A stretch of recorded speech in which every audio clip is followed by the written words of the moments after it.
Hey, my friends, it's Wednesday and I'm Mary Rose Wood. I'm so glad to be here with you. I am going to point out the blue banner in case its blueness does not sufficiently grab your attention. If you're watching in the Facebook group, you can go to streamyard.com/Facebook and give permission to show your name, and this way I'll know who you are. I think you guys know the drill by now. I'm very grateful to see some folks here watching live. I'm Mary Rose Wood. I am an author. My most recent book is hovering above my head there. It's Alice's Farm, A Rabbit's Tale. And that is a middle grade book published by Macmillan. I'm super proud of it. So if you like stories about rabbits, farms, rabbits and farmers, if you have a family of kids at home who might like a book like that, or if you are just a person that likes that kind of tale, I hope you'll check it out. I'm also the founder of Path of the Storyteller, which is my own program for training and mentoring writers. And this is something else I'm super proud of. It's a in-depth course in story structure and writing craft, and the students that have found their way to me are an absolutely amazing bunch. If any of you are out there right now, give a wave. I'm so glad to see you here. And if you're not a Path of the Storyteller student, I hope you'll consider becoming one someday. It's a beautiful community. I do believe in my heart that to write at pro level is teachable and learnable. It's not magic. It is technique. It's just like being good at anything else. You study, you get mentorship, you practice, you get better. Okay. So I want you to feel empowered by that. Today, speaking of getting better, of studying and learning, and maybe dropping some of our preconceived notions, our topic today is first person point of view, which, it's not, we're not just going to say, oh, first person. Isn't that when you say, oh, I was born in the trunk of the Princess Theater? Well, yes, that is first person. What I want to talk about today, though, are some of the myths. There's three of them that are sort of my top, bugaboos that I get upset about when writers come to me and ask these questions in all good faith, because that's what they've heard, that's what they've taught, that's what they've been led to believe. They come to me with these myths about their first person, and it just sort of gets in the way of them understanding how to do it really effectively. So that's what we're going to do today, my friends. We're going to unpack the myths of writing in first person. A special treat. I am going to read aloud just a tiny bit. If you know me, I love to read aloud, but I have to give you a couple of examples in order to make my point.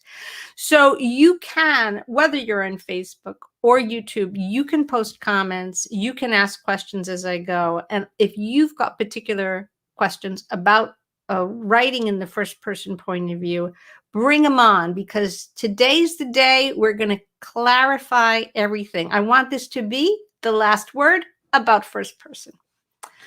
All right. What are these myths? What are these myths? Let me tell you the three myths, and then we're going to take them in order as I try to demystify them as best I can. So here, the first myth is the big one. Please leave a comment if you think this, or if you've been told it, or if you suspect it. First myth: writing in the first person point of view is easier than writing in third. Who believes that? Who thinks that? Who's been told that? I'd love to know. The second myth about writing in the first person, and this is a big one, and it has consequences too, which I'll talk about in a minute. The second myth is that writing in the first person is more intimate than writing in the third person, by which I mean you can get closer to your main character. Does anybody think that to be true? Agree? Disagree? I'm calling it a myth, so you already know what I think. All right, and here's the third one we're going to unravel today. Doesn't first person point of view have more voice than third person point of view? Third myth. Okay, I'm seeing some comments coming in. So we've got one of our, hey, Nancy, great to see you here. Nancy's saying, I find first person more limiting. Interesting. All right. So when we debunk this myth about it being more easy, we'll figure out why that might be the case. But I want to start with the last one, if you don't mind. This myth that writing in the first person has more voice than writing in the third person. I'm going to give you some examples because it's sort of impossible to talk about voice in fiction without showing some examples. So what is voice? For those of you that might be unfamiliar with the term or familiar but not crystal clear about what I mean by it. What I mean by voice is that sense of this particular book being communicated by a consciousness, this feeling that we get. And I know that you guys are going to recognize this feeling when we're reading something that's really good. It doesn't feel inert. It doesn't feel like we're holding a book that's dead, that's just wood pulp and ink. It feels like there is a living consciousness presenting the story to us, telling us the story. And that consciousness, that kind of ineffable person on the other side of this magic portal of narrative, is not generic. They're not neutral. They have a sensibility. There's an attitude, a personality, if you will. That personality may be very obvious. They may have a very strong voice. It may be what in the business sometimes people call voicey, maybe very voicey writing. It may be subtle. It may be almost invisible. But if the words just feel like words on a page, this is not terrific writing. Good writing has this sense of that there's somebody talking to you, telling you the story, and that is true whether or not it's in third person or first. So that's what I mean by voice. And the question of how voice is constructed, that's a great technical question. We actually have a whole lesson on that in the Path of the Storyteller program. In brief, voice is something you create out of the rhythm of the language, the attitude that you bring to the storytelling, the sort of inflection of personality, the choice of vocabulary, all this good stuff. It's much easier demonstrated than explained. So that's why I brought some examples. So the myth that we're trying to debunk here, just to review, is first person point of view more voicey? Does it have more voice than third person point of view? All right. Here are two examples of third person writing. Now, just as you would recognize the voice of anyone you knew well, see if you can recognize the voice of these books. I'm going to try to hold them off camera so you can't see. Here, I'll do it this way so I'm facing the microphone. All right. The truck backed slowly to the pig pen and stopped. Mr. Arable cut the motor, got out, walked around to the rear, and lowered the tailgate. The geese cheered. Mrs. Arable got out of the truck. Fern and Avery jumped to the ground. Mrs. Zuckerman came walking down from the house. Everybody lined up at the fence and stood for a moment, admiring Wilbur and the beautiful green crate. Nobody realized that the crate already contained a rat and a spider. That is in the third person. And not only is it in the third person, as you can hear from the passage, it was sort of omniscient because it knew everything that was going on in the scene, and it concludes with the statement that nobody realized that the crate already contained a rat and a spider. So this third person narrator knows what everybody has or hasn't realized. And in case you're unfamiliar with those characters, that is, of course, Charlotte's Web. Think about the voice. Think about what it felt like to be told that story in that way. Meantime, I'm going to grab another example of third person narration. Listen to this voice. Think about the ways it might be different than the one you just heard me read. The lands opened wide about him, filled with the waters of the river, which broke up and wandered in 100 winding courses, or halted in marshes and pools dotted with isles on every side. But still a strong water flowed on steadily through the midst. And far away, its dark head in a torn cloud, there loomed the mountain. Its nearest neighbors to the northeast and all the tumbled land that joined it to them could not be seen. All alone it rose and looked across the marshes to the forest. The lonely mountain! Bilbo had come far and through many adventures to see it, and now he did not like the look of it in the least.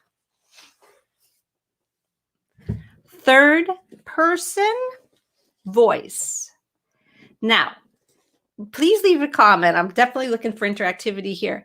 Is there any chance that any of you would mistake that sentence? This last sentence, of course, was from The Hobbit, and paragraph was from The Hobbit with Charlotte's Web. If I read one of them to you and didn't tell you anything about the books, would you recognize that one had to be from Charlotte's Web and the other had to be from The Hobbit, even if we didn't include the character names? The voices are completely different. Charlotte's Web is written in a series of short declarative sentences. It is unadorned in the most exquisite way, whereas The Hobbit has this kind of gorgeous musicality, and in the sections of it, particularly where landscapes are depicted in a way that is so inflected, that's such a powerful moment in the story, because Bilbo has been trying to get to the Lonely Mountain, and this is his first sighting of it. And you can see, even as I'm telling you the sentence go on, there's commas, there's semicolons, there's a kind of a poetic feeling about it. Two different voices, third person. All right, two different voices in the third person. Super quick now. I'm going to give you two examples of voice in the first person. I'll try to be brief, but I do love the read aloud portions of our live streams here. Let's see. All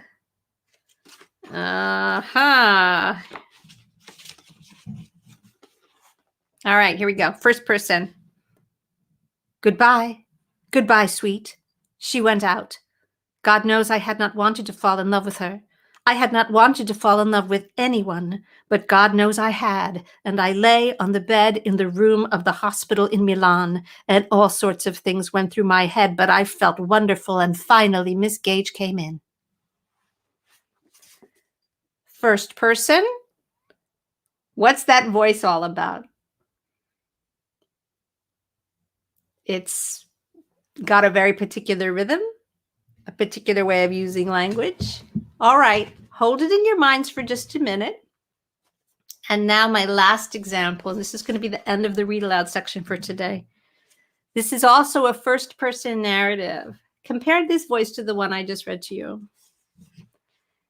It is always something of a memorable sight to see that magnificent banqueting hall employed to its full capacity, and that evening was no exception. Of course, the effect produced by unbroken lines of gentlemen in evening suits, so outnumbering representatives of the fairer sex, was a rather severe one.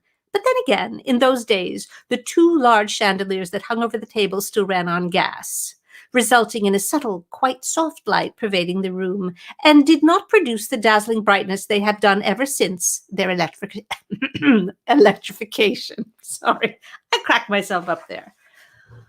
That is a first-person narrator describing a setting, an extremely different voice. So I ask you, my friends,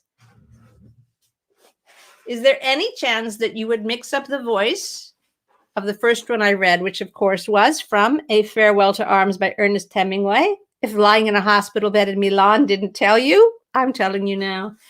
And the second one, which I don't think you can see here easily on camera, it is The Remains of the Day by Kazuo Ishiguro. Absolutely magnificent book written in the first person. What's the moral of my story? Third person, first person does not matter. Good writing has voice. It doesn't matter which point of view you're using. It's your job as a writer to know how to lend voice to your writing. You will incline probably towards certain types of voice, depending on your literary taste, your ear. But voice is not something that we're born with. It's something that we sort of learn to do, and it's something that we do with intention. So it has nothing to do with point of view. Very good. All right, that is the first myth. Voice has nothing to do with point of view. Now, if I've managed to convince you, give me a hey yeah. If you're still not convinced, leave a comment, because I want you to go home convinced. I really do. But in the meanwhile, let's move on to the second myth. Isn't writing in the first person more intimate than writing in third person? Meaning, doesn't it bring you closer to the main character? I mean, I understand why it seems like this might be true, right? It's as if a first person narrator is speaking directly to us. We're in their heads. It just feels like, how much closer could we get? Surely third person has some subtle aspect of distance that first person doesn't have. It's often believed. Here's my question for you, my brave storytellers. Which fictional character is more real to you and to the culture? Bilbo Baggins or Jane Eyre? Is there anyone out there who's going to argue that, Bilbo Baggins is not quite as memorable or real or enduring a character as Jane Eyre? Or vice versa? Whichever type of book you prefer, maybe you love both as I do. I feel that you can't argue that Bilbo and Jane are not equally vivid, that we don't have culturally an equally intimate relationship in the trueness, the actual veracity of these frankly fictional characters. Bilbo Baggins is written in the third person. Jane Eyre is written in the first person. Let me throw another example at you. Which character is more vivid, more real, more easy to imagine as a real person? Harry Potter or Holden Caulfield? You may prefer one book to another. You may prefer one character to another. But I don't think that you could argue that one of those characters fails to fully seize the imagination, that one of those characters fails to jump off the page and into the culture. No, they both do. They both are realer than real, right? Realer than the people we know in real life. Harry Potter is written in the third person. Holden Caulfield is written in the first person. I'm going to give you one more example because I do feel that I'm making my point. Which character, if any, do you feel is less vivid? Charlotte the spider from Charlotte's Web, or Katniss Everdeen from The Hunger Games? It's one of those characters less real, less enduring, less vivid in the minds of the reader than the other.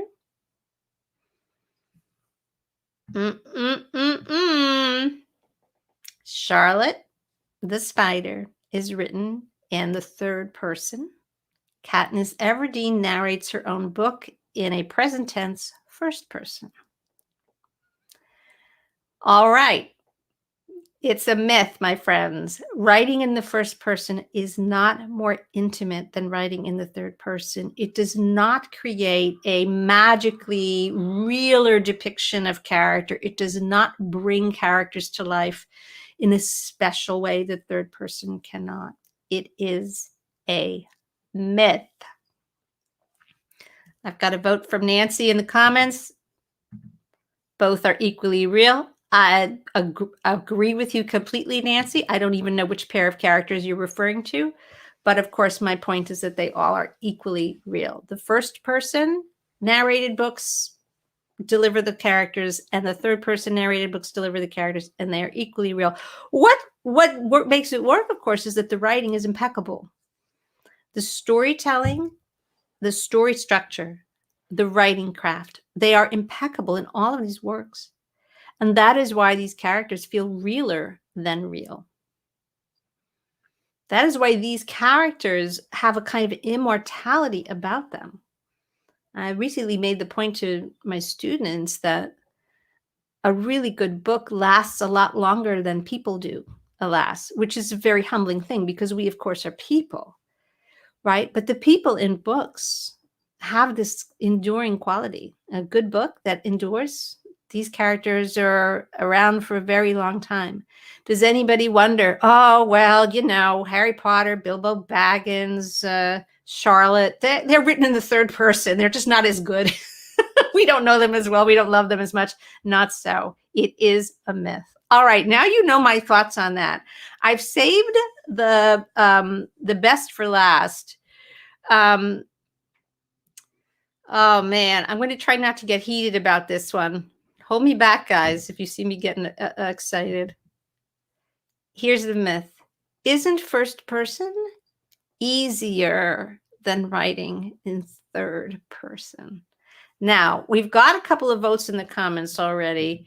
Nancy already voted that first person is more limiting. Byron's here. Great to see you, Byron. He has heard this second myth, and he doesn't agree with it either. He's with Nancy and with me. He finds it limiting. So we're going to talk about why that's the case. But before we go into it, and I do see I've got a question here. I'm just going to show it because I have a feeling other people are going to be interested in this. And I just want you guys to know that I'm going to get to it. Tamara, it's great to see you here. Could I address writing internal thoughts in first person? Oh, this is a question that just came out with some of my students. Definitely will address that today. Thank you for posing such a good question. All right, but let's return to this myth about it being easier. Why does that myth exist? First of all, here's my theory. You know, when you sit down to write, there's always threshold guardians, as we say, forces of resistance that come into play, and we are often eager to write well, but undertrained, and we don't always have all the techniques close at hand that let us know how to begin, how to keep going. And when writers get stuck, there's a wide range of reasons for it. And when the writing on the page doesn't feel that great, when we're drafting and we look at it and we're like, hey, I'm a avid reader. I love literature. I know what good writing sounds like. And yet when I sit down to do it, it doesn't have that same sparkle. It's not as vivid. It doesn't have that same instant sense of voice, place, consciousness, reality that these passages that I just shared with you obviously have instantly. They don't take 3 sentences to get to it. It's in every word. And so we question, you know, whether we need to somehow make it easier, make it simpler. And one of the things that we often do as humans when we need help is that we look for someone to help us. We need help. We need to delegate the responsibility. We need someone to do it for us. When we write in the first person, it's as if we get to delegate the job of writing the book to one of our characters. That's my theory. I don't know if it's true. Maybe it's crazy. I don't know.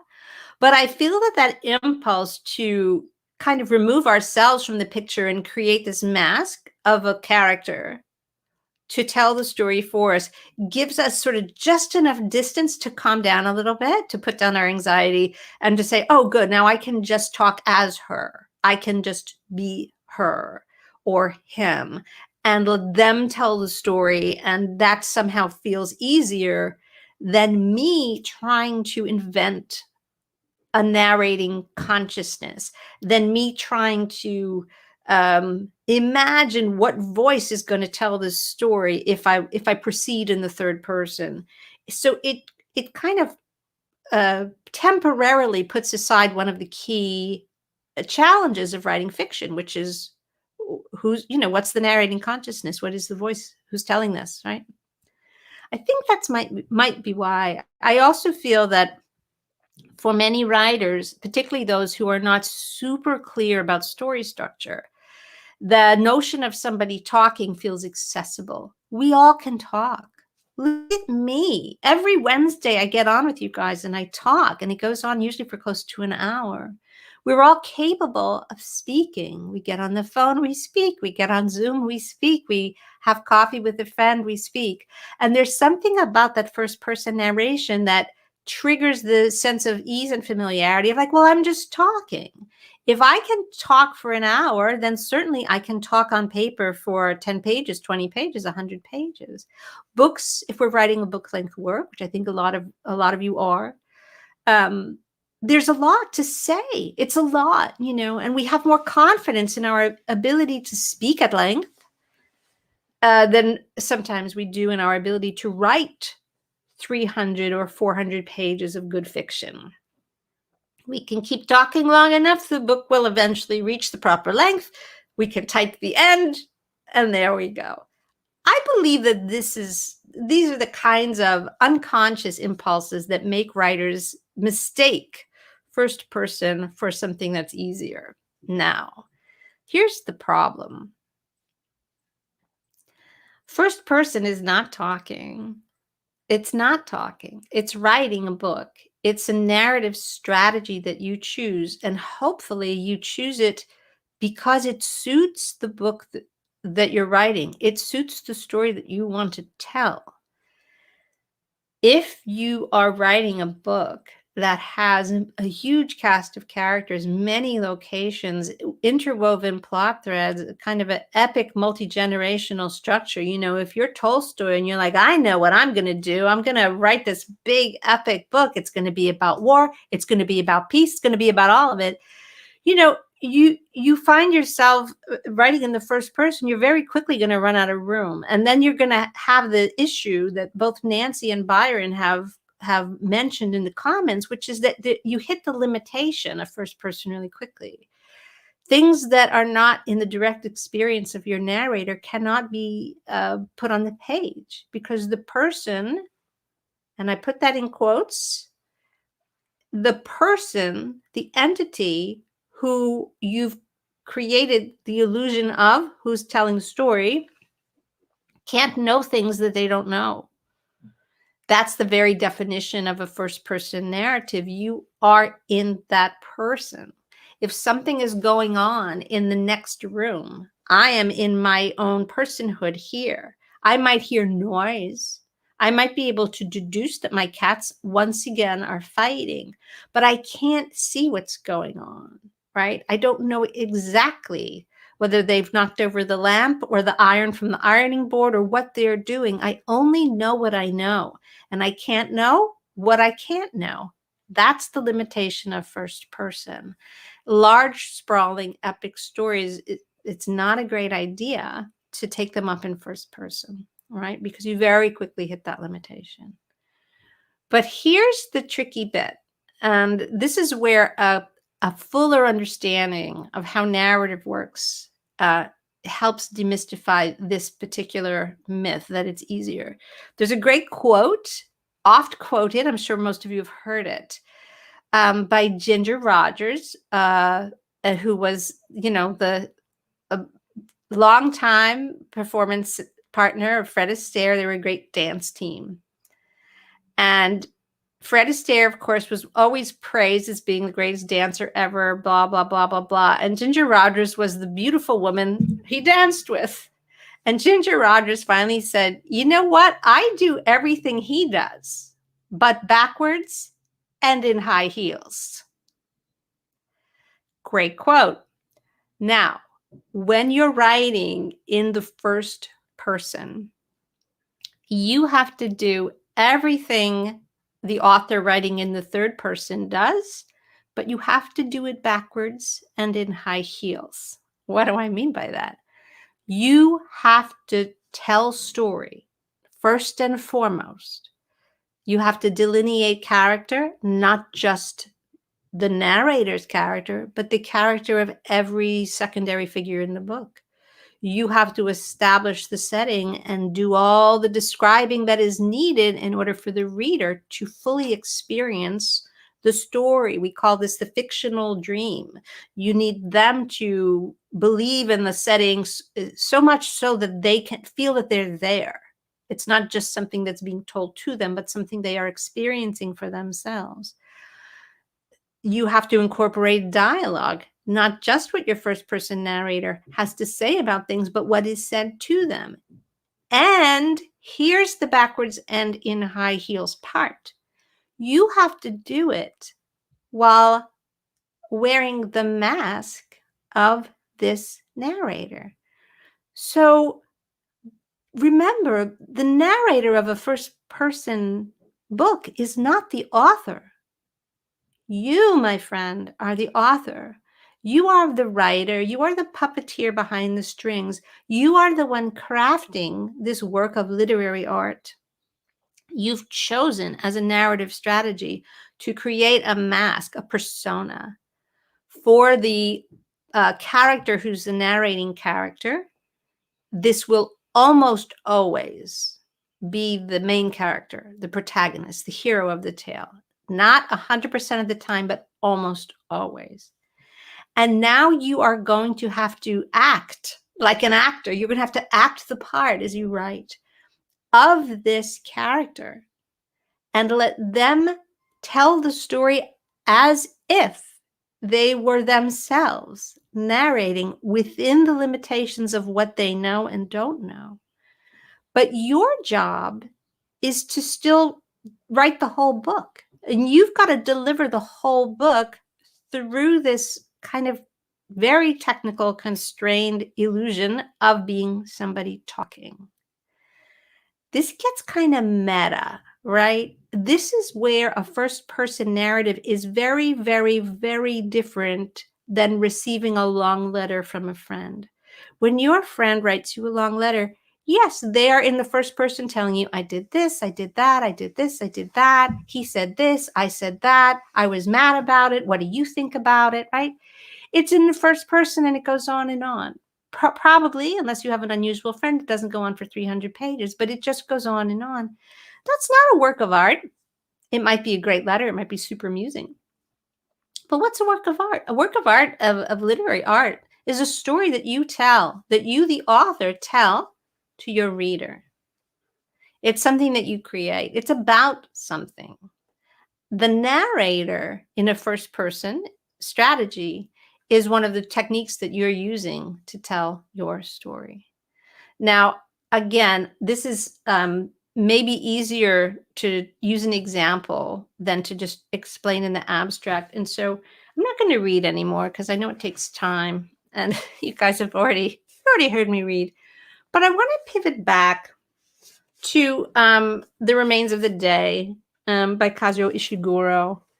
And for those of you who've read the book, it won the Nobel Prize in Literature. Now, I've forgotten the date, the year that it was published. I'll find it for you in a sec.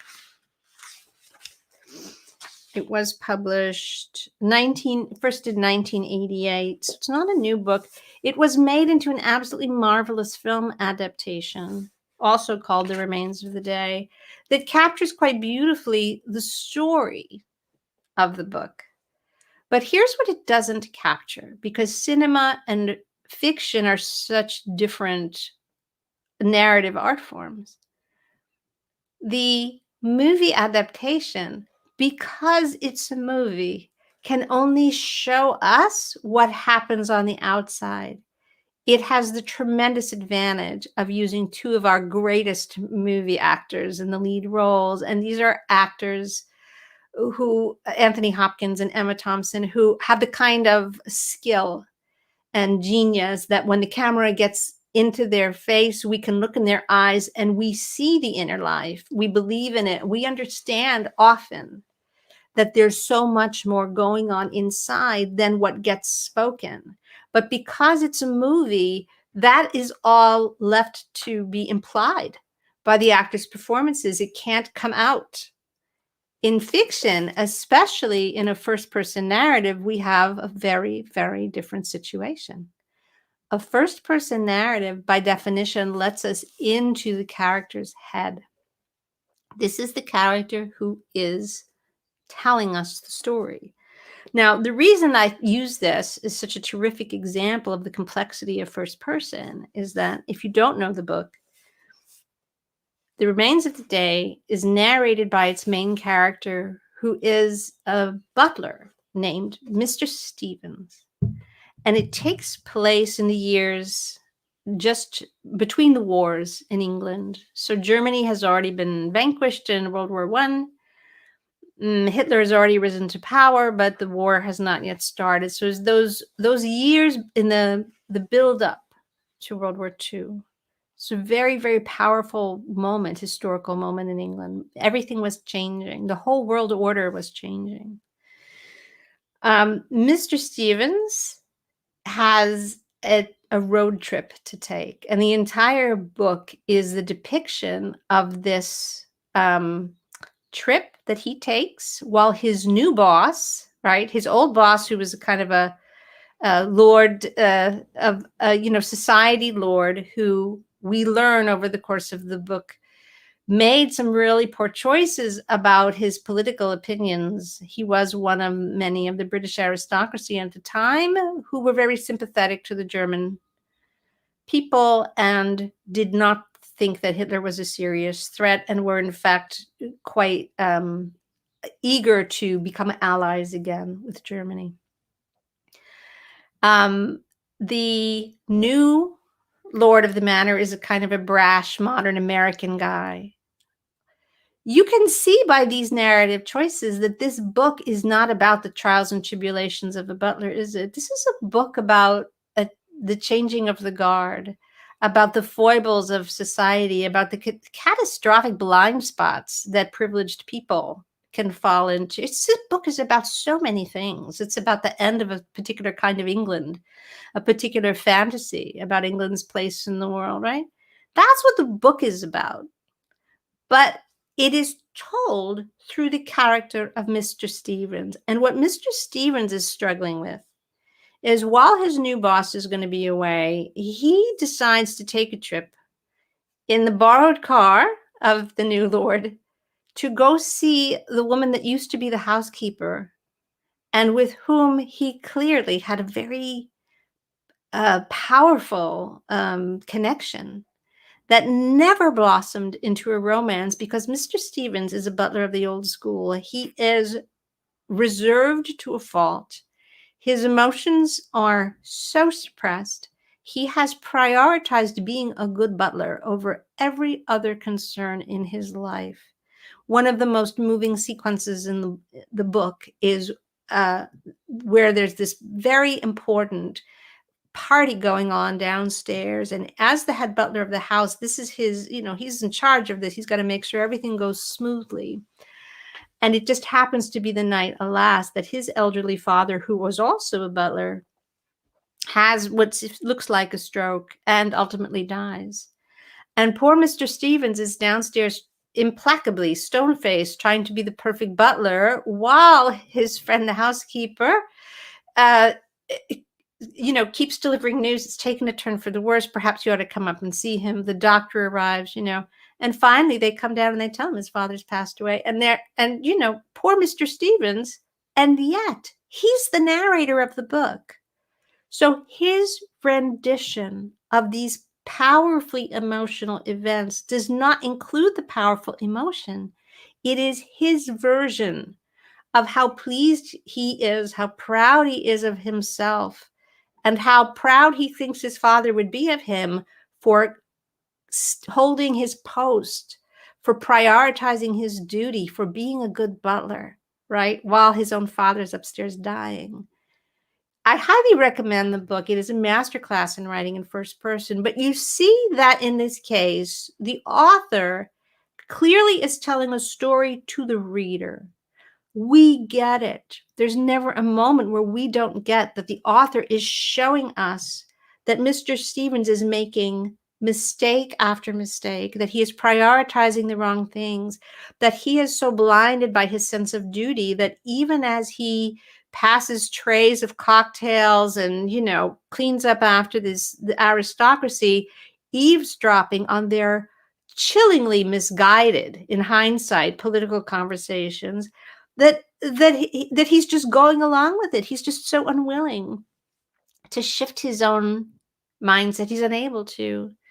And so we see him during the one moment that he goes on this road trip. And all along, he's telling us that his motive is to see if he can persuade this former housekeeper to come back and work in the house because they're short staffed. Meanwhile, what does the reader know? He's been in love with her all along. He misses her horribly.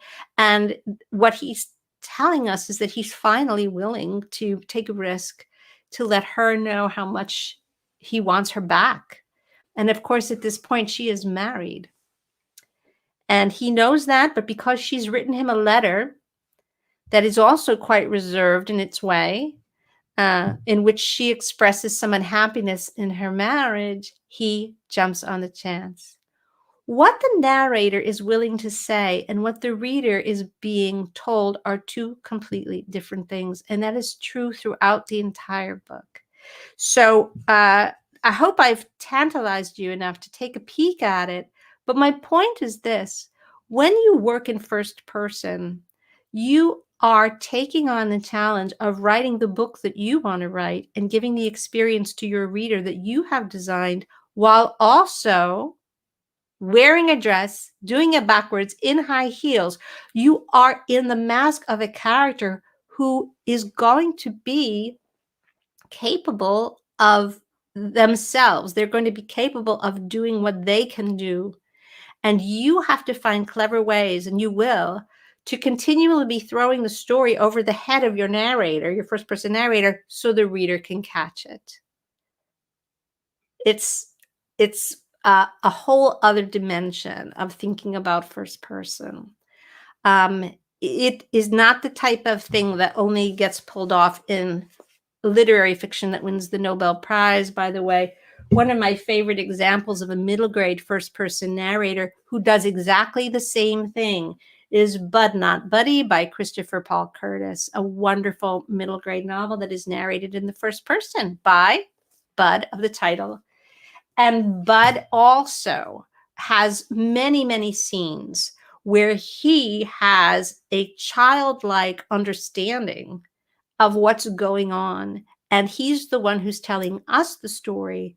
But because of what he tells us, we readers understand far better than Bud does what is really going on. And it is a technique that's used with great sophistication, and it's a delightful voice and a wonderful story that manages, it's historical fiction, and it manages to do everything it needs to do to build the setting of the Great Depression in the United States for the contemporary reader who may not know a lot, right? The contemporary kid reader may need a certain amount of scaffolding to understand what that time was like.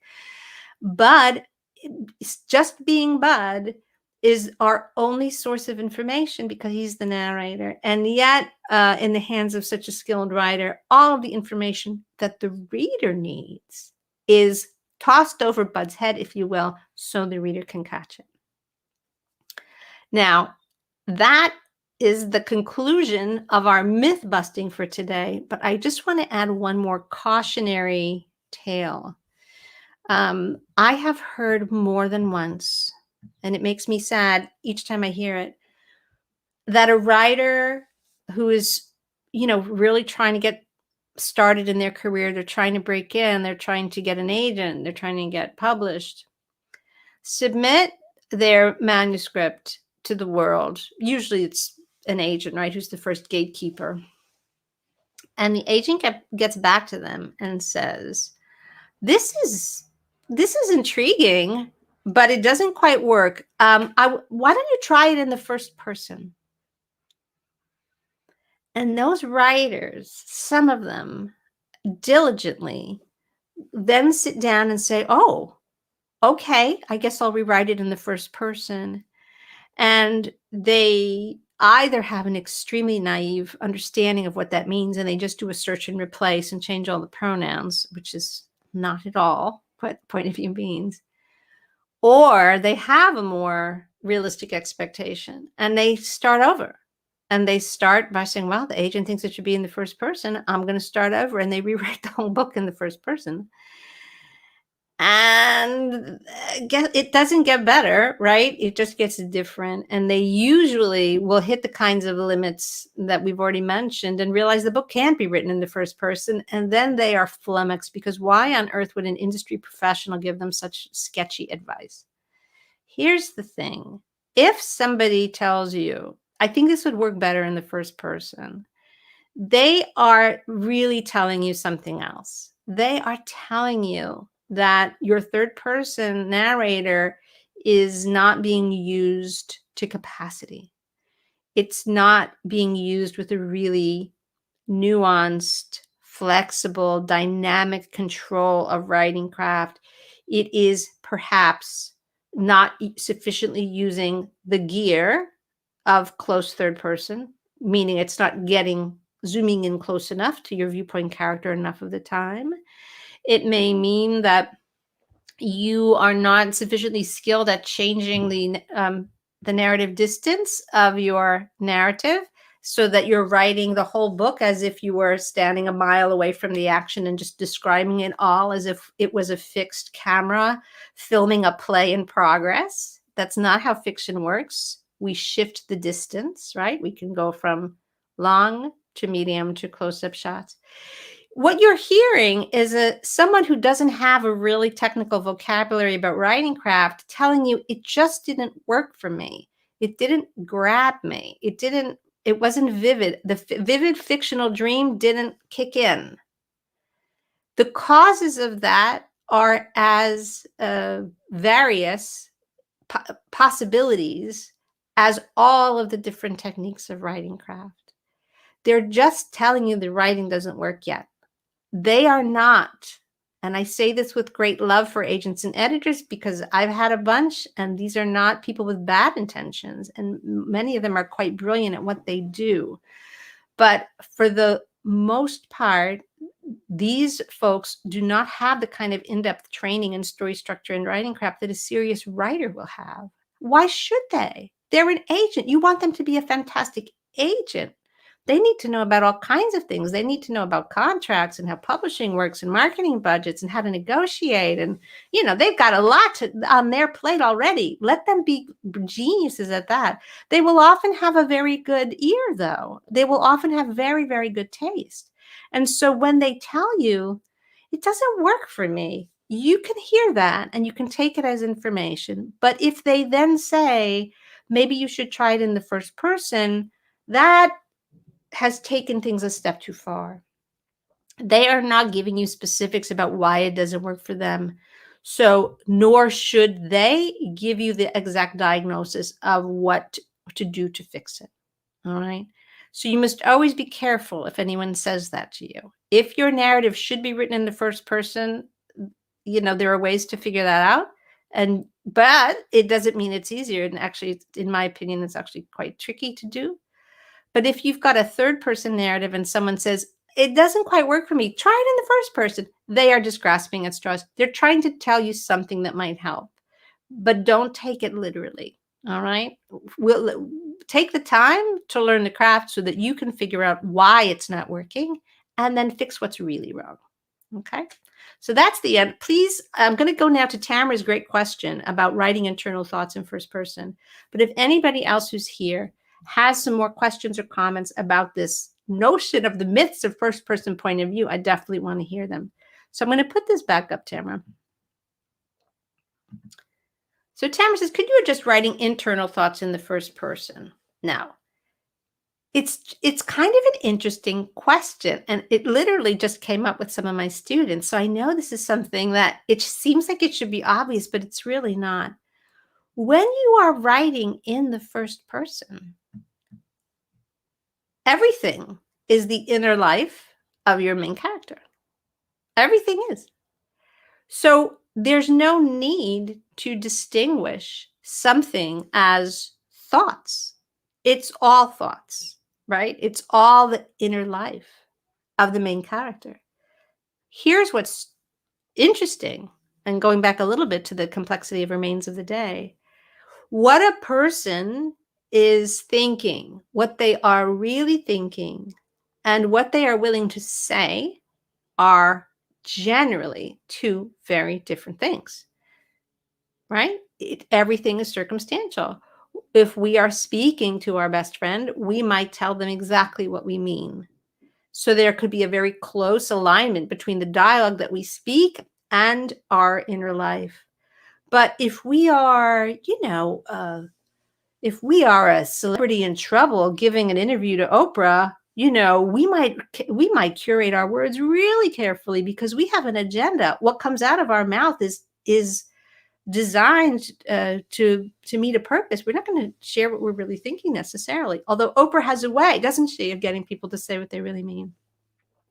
If you are a character like Mr. Stevens in The Remains of the Day, who does not admit to himself what he really feels, he may not know what he really feels. He may be so emotionally tamped down that the true suffering and emotion is so buried under his inner script, his inner belief system, that his inner thoughts are not a full or accurate depiction of what's going on. So, Tamara, in order to really answer your question, we've got to look at all of these levels, right? A first person narrator can speak and may or may not be telling us the truth, may or may not be saying what they mean. And the way they speak and how truthful their dialogue is may vary depending on who they're speaking to and what circumstances they're in. They may think to themselves, but that thinking is the narration. That is first person. It's what's going on inside. So there's never a need to delineate it as thoughts.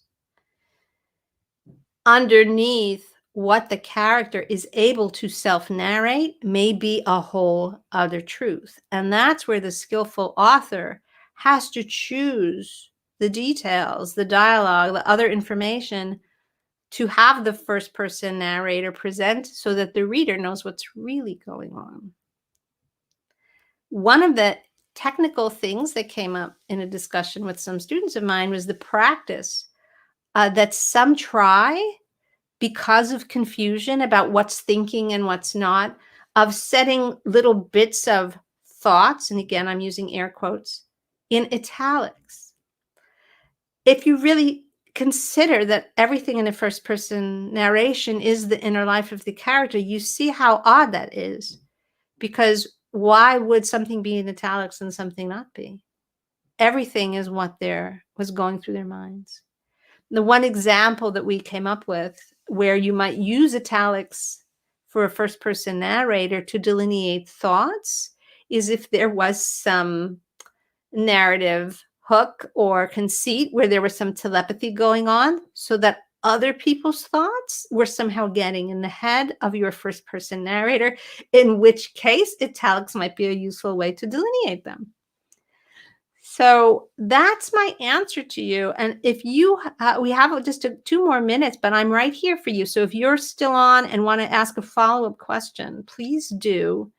I'm happy to answer it. And if not, and a follow-up question occurs to you, come back to the video on YouTube on the replay and leave a comment, and I'll catch it and I will answer it in the comments, okay?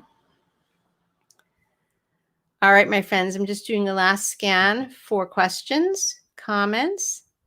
I think we're all good. As you can tell, I just love this topic because it's all writer craft, nerding out on stuff that is so technical, and yet great writing depends on it. It depends on us being aware. This is why I say, and I say it with love, we all start to write when we set out to write because we love the things we've read and they've inspired us to be writers too. And then we write by ear, just like as kids, we hear music and we sing, we clap our hands. We're just doing it intuitively. We're doing it by ear.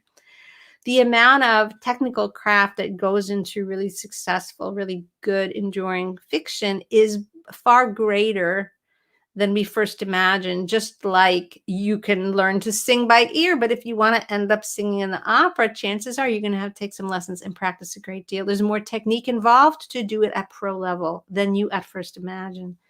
So I like this topic because I think it kind of pulls the curtain back a little bit on that.